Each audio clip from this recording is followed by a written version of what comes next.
যাদের বর্তমানে ব্রেকআপ হয়ে গেছে, যারা ব্রেকআপের যন্ত্রণার সাগরে হাবুডুবু খাচ্ছ, তারা কিছুতেই ভেবে উঠতে পারছো না যে এমতো অবস্থায় কী এমন করলে সে মানুষটিকে পুনরায় তোমাদের লাইফে ফিরিয়ে নিয়ে আসতে পারবে। তোমরা তোমাদের তরফ থেকে সব রকম চেষ্টা করার পরও যখন ব্যর্থ হয়েছে, তখনই কিন্তু তোমাদের মনে এই প্রশ্নগুলো এসে যায়। সে মানুষটা আমাদেরকে ছেড়ে চলে গেছে, আমরা সব রকম চেষ্টা করার পরে সেই মানুষটার দ্বারা অপমানিত হয়েছি, অবহেলিত হয়েছি। সো এমন কি করব যার ফলে সে মানুষটা নিজে থেকে আমাদের লাইফে ফিরে আসবে। তো দেখো ভিডিওটি, এই ভিডিও দ্বারা আমি তোমাদেরকে সুপথ দেখিয়ে দেবো, যার ফলে সে মানুষটা নিজে থেকে তোমাদের সঙ্গে এসে কথা বলবে, তোমাদের লাইফে ফিরে আসবে। তো আজকের ভিডিওর আলোচ্য বিষয় হচ্ছে সে মানুষটা কেন আমাদের লাইফে ফিরে আসবে। এই প্রশ্নটা তোমাদের মনে কিন্তু জায়গাটাই স্বাভাবিক। দেখতে থাকো। ভিডিওর পরবর্তী অংশে যে বিষয়কে নিয়ে ডিসকাসিং করতে চলেছি তা হচ্ছে ব্রেকআপ হওয়াকালীন তোমাদের কি করণীয়, যার সঙ্গে ব্রেকআপ হয়েছে তার কি করণীয়, তথা যে ব্রেকআপ করে চলে গেছে তার বর্তমান মাইন্ডসেট কি, যে মাইন্ডসেটের উপর ডিপেন্ড করে পরবর্তীতে সে আমাদের লাইফে ফিরে আসবে, এ বিষয়ে আমরা আশ্বস্ত হব। তো যার সাথে ব্রেকআপ হয়েছে, উদাহরণস্বরূপ আমি ধরে নিলাম সে একটি ছেলে, ছেলেটিকে ছেড়ে মেয়েটি চলে গিয়েছে।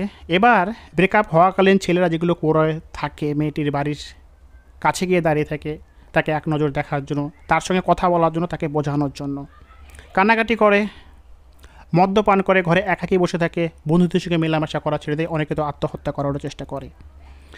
সে মেয়েটিকে বোঝানোর চেষ্টা করে, কোনো কারণবশত যদি মেয়েটার সঙ্গে দেখা হয়ে যায় তার হাতে পায়ে অবধি ধরে, তাকে কাতর কণ্ঠে জিজ্ঞেস করে যে কেন তুমি এমনটা করলে, কেন একতরফা সিদ্ধান্ত নিলে, বর্তমানে আমার কি হবে, আমি তোমাকে ছাড়া কি করে বাঁচব। তার এই অসহায়ত্ব কথাগুলো কিন্তু মেয়েটার উপর কোনোই ইফেক্ট ফেলে না। মেয়েটা তোমার এই কথা শোনার মতো মানসিকতাতেও থাকে না। এরকম সিচুয়েশনে তোমাদের উদ্দেশ্যে আমার প্রথম সাজেশন হবে চুপ হয়ে যাওয়া। একদম চুপ হয়ে যাওয়া, যতদিন না সে মেয়েটা নিজে থেকে এসে তোমার সঙ্গে কথা বলছে। এরই সঙ্গে অনেকে সোশ্যাল মিডিয়াতে স্যাড স্টোরি দেয়, সে মানুষটিকে বারবার ফোন করে, যদিও সে মানুষটা তার ফোন তোলে না, তারপরেও সে অন্য কোনো নাম্বার থেকে তাকে ফোন করে তার সঙ্গে কথা বলার চেষ্টা করে। তো কান্নাকাটি বন্ধের পাশাপাশি তোমাকে এই সমস্ত কার্যকলাপগুলো বন্ধ করতে হবে। আমি জানি যে তোমার বর্তমানে কতটা কষ্ট হচ্ছে, তুমি কতটা যন্ত্রণাগ্রস্ত হয়ে পড়েছো, তোমার খাওয়া দাওয়া শোয়া সব কিছুই বন্ধ হয়ে গেছে, বেঁচে থাকার ইচ্ছাটুকু তোমার শেষ হয়ে গেছে।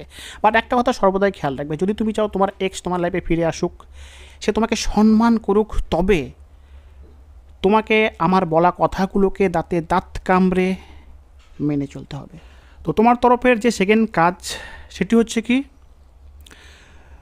তুমি বর্তমানে 1-2-3 সপ্তাহ বা অনেকের ক্ষেত্রে 1-2 মাসও লেগে যেতে পারে, নিজেকে সম্পূর্ণভাবে আপগ্রেড করার চেষ্টা করো, নিজের কাজে ফোকাস করো। কী কারণে সে মানুষটা তোমাকে ছেড়ে চলে যেতে পারে, সম্ভাব্য সে কারণগুলোকে একটু চোখ বুলিয়ে দেখে নাও। যখন তার সঙ্গে তোমার সম্পর্কটা ভালো চলে সে মতো অবস্থায় তোমার কোন কোন ভুলের জন্য সে বিরক্তিত হতো, কোন কোন ভুলের কারণে সে তোমার ওপরে ইরিটেট ফিল করতো, সেই ভুলগুলোকে শুধরিয়ে নাও এবং নিজেকে আর একটু বেটার বানানোর চেষ্টা করো, নিজেকে আর একটু জ্ঞানী করে তুলো। এজন্যই বলছি যে সে মানুষটা তো তোমার লাইফে ফিরবেই। যে মানুষটা ফেরার পরে তুমি যেন তাকে দেখাতে পারো যে তুমি আগের তুলনায় অনেক আপগ্রেড হয়ে গিয়েছো। অলসো সে ফেরার পরে তুমি তার সঙ্গে সঠিকভাবে কথা বলতে পারো, তার প্রশ্নের উত্তর দিতে পারো। এ দুটো ছিল তোমার তরফের কাজ। এবার আসি যে ব্রেকআপ করেছে, এখানে সে একটি মেয়ে। তো কথা হচ্ছে সে মেয়েটি কেন আমাদের কথা ভাববে, কেনই বা আমাদের লাইফে ফিরে আসবে। তোমাদেরকে বলি, ব্রেকআপ করাকালীন সে মেয়েটির মাথায় প্রাথমিকভাবে কী কাজ করে জানো? যে আমি এমন একটা সম্পর্ক ছেড়ে বেরিয়ে এসেছি যে সম্পর্কটার মাঝে আমার দম বন্ধ হয়ে যাচ্ছিল। বর্তমানে কিন্তু সে স্বাধীনতার সুখকে আস্বাদন করে। তোমার সঙ্গে সম্পর্কে থাকাকালীন সে তোমার কোনো ব্যবহারের দ্বারা হয়তো ইরিটেট ফিল করতো, যার ফলে সে তোমার সঙ্গে থাকতে চাইতো না, বাট সে তোমাকে সেটা বলতে পারতো না। সময়ের সঙ্গে সঙ্গে সে অনেকটা আগেই থেকেই ভেবে রেখেছিল যে সে তোমার সঙ্গে থাকবে না। সেই না থাকার ডিসিশনটা আজ সে তোমাকে বলে দিতে পেরেছে, যার ফলে সে মানসিকভাবে সত্যিই খুবই হ্যাপি রয়েছে, সে স্বাধীনতার সুখকে আস্বাদন করছে।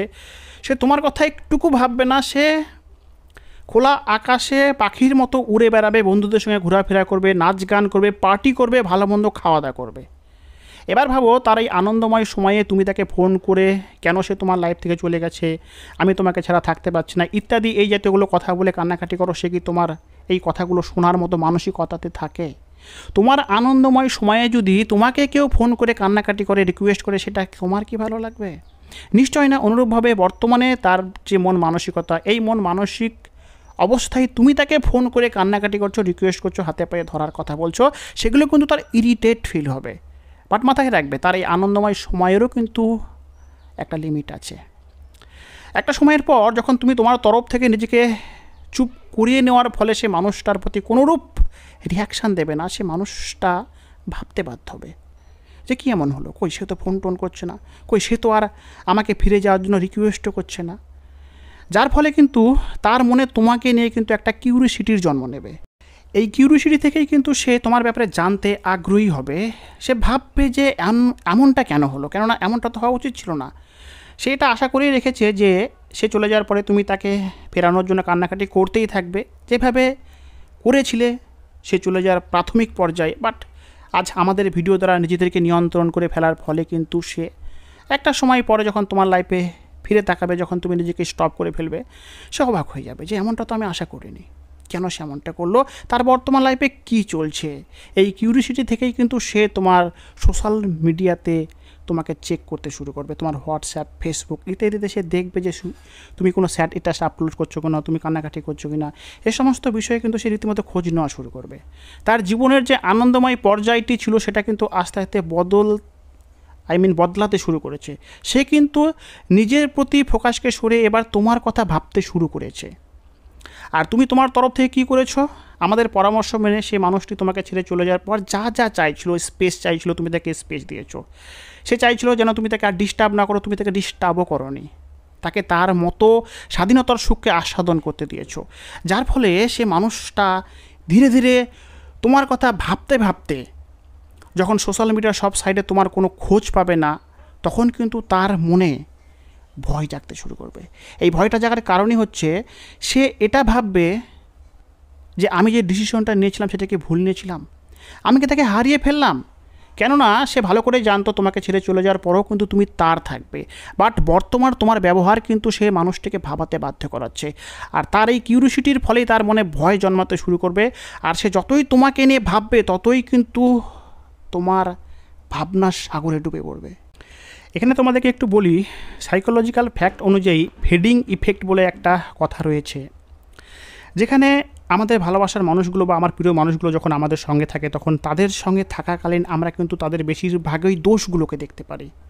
বাট এই ফেডিং ইফেক্টের থ্রুতে যখন সেই মানুষগুলোই আমাদের থেকে কিছুটা সময় দূরে চলে যাওয়াকালীন মাস দেড়েক পর থেকে কিন্তু আমরা সেই মানুষগুলোর খারাপ দিকগুলোকে ভুলে তার ভালো দিকগুলোকে স্মরণ করতে শুরু করি। অনুরূপভাবে বর্তমান তুমি নিজেকে কন্ট্রোল করে নিয়েছো, দেখতে দেখতে দেড় মাস কেটেও গেছে, যার ফলে সে মানুষটা তোমার সম্পর্কে ভালো ভালো কথা ভাবতে শুরু করেছে, তার সঙ্গে কাটানো তোমার সমস্ত পজিটিভ দিকগুলোকে স্মরণ করতে শুরু করেছে, তোমার সমস্ত নেগেটিভ দিকগুলো ধীরে ধীরে আবঝা হয়ে গেছে, যে কারণের জন্য কিন্তু সে বর্তমানে অনুতাপ বোধ করছে তোমাকে ছেড়ে আসাটা তার ভুল ডিসিশন ছিল। কেননা তুমি তো খারাপ না, তুমি তো তাকে মন প্রাণ দিয়ে ভালোবেসেছিলে, তুমি তো তাকে এখনও ভালোবাসো, তোমার মতো ভালো তাকে কে বাসবে। হ্যাঁ, সে মুহূর্তে তোমার খারাপ দিকগুলোই তার চোখে বেশি ভাসছিল বললো সে তোমাকে ছেড়ে চলে এসেছে। বাট তোমাকে নিয়ে যদি সার্বিকভাবে সুন্দর করে বিচার করে তবে দেখবে তোমার মধ্যে অনেক পজিটিভ জিনিস আছে। আজ কিন্তু সেগুলোকে সে মনে করছে, যার ফলে তার মনে তোমাকে নিয়ে অনেক ভাবনা তাকে দুর্বল করে দিচ্ছে। আর এরকম একটা সিচুয়েশনে একজন মানুষ এতটাই ইমোশনাল হয়ে যায় যে 90% মানুষ এই ইমোশনালি সিচুয়েশনে নিজেকে আটকে রাখতে পারে না। হ্যাঁ, 10% কিছু পার্সেন্ট এমন মানুষও রয়েছে যারা তাদের ইগোর কারণেও হাজার কিছু হয়ে গেলেও কিন্তু নিজেকে নত করে না, বাট সেটা খুব কম, 10%। বাট এই 90% মানুষ কিন্তু এইরকম সিচুয়েশনে নিজেকে আটকে রাখতে পারে না। আর এটা সেই সিচুয়েশন যখন সে মানুষটা নিজের ইমোশনকে ধরে রাখতে না পেরে নিজে থেকে তোমার সঙ্গে যোগাযোগ করবে। এবার এখানে তোমাদেরকে আরেকটু বলে রাখি যে যোগাযোগ করবে মানে যে সে নিজে থেকে তোমার কাছে এসে সরি বলবে, আমার ভুল হয়েছে, আমাকে তোমার লাইফে পুনরায় ফিরিয়ে নাও, এমন কিন্তু বলবে না। কেননা দেখো, সবারই তো সেলফ রেসপেক্ট বলে একটা বস্তু আছে, যতই সে দোষ করুক তারপরেও তো তার আত্মসম্মান তাকে তোমার কাছে নত হতে দেবে না। সো সে তোমাকে সোশ্যাল মিডিয়ার কোনো একটা সাইডে হয়তো একটা SMS করলো, হাই কেমন আছো, বা তোমাকে একটা মিস কল করলো, বা তোমাকে ফোনই করলো, দিয়ে জিজ্ঞেস করলো কেমন আছো। এক্ষেত্রে কিন্তু আমরা বেশিরভাগ জনই কিন্তু তার এই ফোন বা ছোট্ট একটা SMS পেয়ে নিজেদেরকে কন্ট্রোল করতে পারি না। আর যেটা কিন্তু হয়ে থাকে আমাদের তরফে সবচাইতে বড় ভুল। কেননা আমরা সে মানুষগুলোকে ভালোবাসি, সে মানুষগুলোর একটা SMS বা কল পেয়ে কিন্তু আমরা এতটাই আনন্দিত হয়ে পড়ি, এতটাই আবেগপ্রবণ হয়ে পড়ি যে এই আবেগ প্রবণরত মুহূর্তে আমরা তার সঙ্গে কিভাবে কথা বলতে হবে সেটা কিন্তু বুঝে উঠতে পারি না। আর যার ফলে কিন্তু তার এই যোগাযোগটা আমাদের সঙ্গে হওয়ার ফলেও সে মানুষটা ফেরার রাস্তা তৈরি করে দেওয়ার ফলেও কিন্তু আমরা সে মানুষগুলোকে আমাদের লাইফে আটকিয়ে রাখতে পারি না। এবার কথা হচ্ছে, তবে এখানে আমাদেরকে সে মানুষটির সঙ্গে কিভাবে কথাবার্তা বলতে হবে, কিভাবে সামনে এগোতে হবে, এ বিষয়ে আমি তোমাদেরকে এই ভিডিওতে বলছি না, কেননা এমনিতেই ভিডিওটা অনেক বড় হয়ে গেছে। পরবর্তীতে তোমাদেরকে এই বিষয়ের দ্বিতীয় পার্ট আমি তৈরি করে দেবো যদি তোমরা চাও। আর যদি তোমরা এরপর থেকে নিজেকে হ্যান্ডেল করতে পারো, সম্পর্কটাকে ঠিক করে নিতে পারো, তবে তো কোনো কথাই নেই। তোমরা কমেন্ট করবে যদি সেকেন্ড পার্ট চাও, আমি তোমাদের জন্য সেকেন্ড পার্ট নিয়ে হাজির হব। আজকের এই ভিডিওকে এখানেই শেষ করছি। ভিডিও কেমন লাগলো তোমরা অবশ্যই জানাবে। আমার এই নতুন চ্যানেলটিকে সাবস্ক্রাইব করে দিও।